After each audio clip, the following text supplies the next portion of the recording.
पंडित दीनदयाळ उपाध्याय यांचं कार्य कायमच प्रेरणादायी आहे। दरवेळी त्यांचे विचार एक नवीन प्रेरणा, नाविन्याचा अनुभव देतात। त्यांनी मांडलेले विचार आजच्या काळातही प्रासंगिक आहेत, असं पंतप्रधान नरेंद्र मोदी यांनी सांगितलं। समर्पण दिनानिमित्त आज त्यांनी नवी दिल्लीत भाजपा सदस्यांशी संवाद साधला, त्यावेळी ते बोलत होते।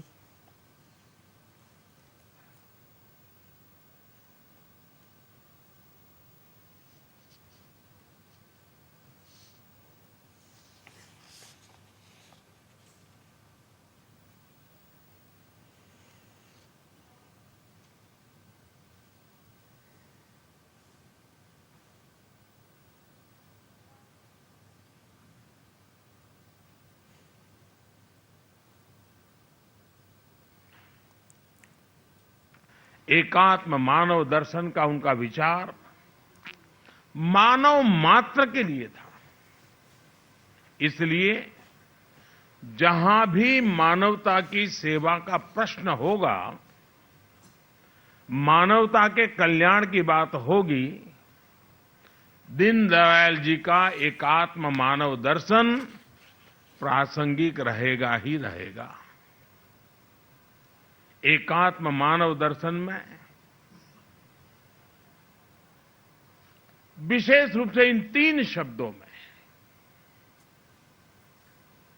व्यष्टि से समष्टि की यात्रा व्यक्त होती है,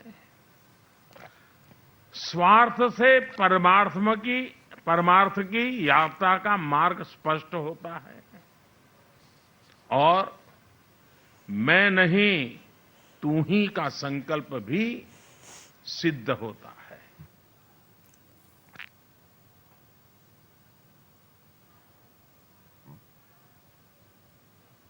बहुमतानं सरकार चालवता येतं, देश चालवण्यासाठी मात्र सर्वांच्या सहकार्याची गरज असते, असं मोदी यांनी सांगितलं।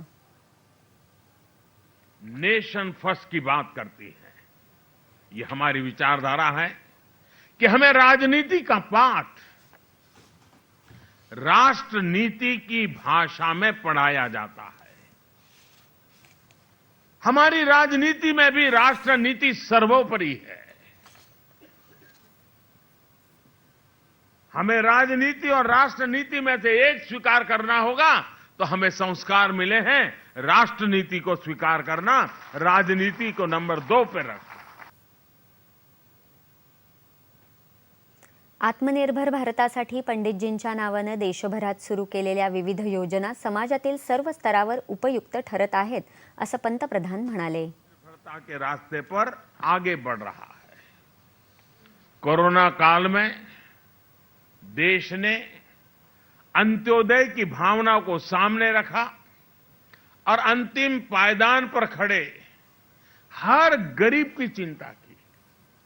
आत्मनिर्भरता की शक्ति से देश ने एकात्म मानव दर्शन को भी सिद्ध किया, पूरी दुनिया को दवाएं पहुंचाई और आज दुनिया को वैक्सीन भी पहुंचा रहा है।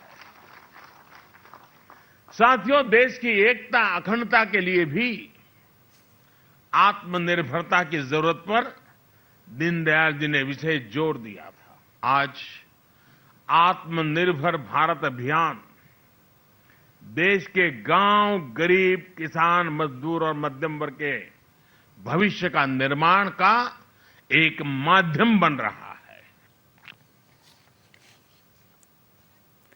भाजपा अध्यक्ष जे.पी. नड्डा यांनीही यावेळी आपले विचार मांडले।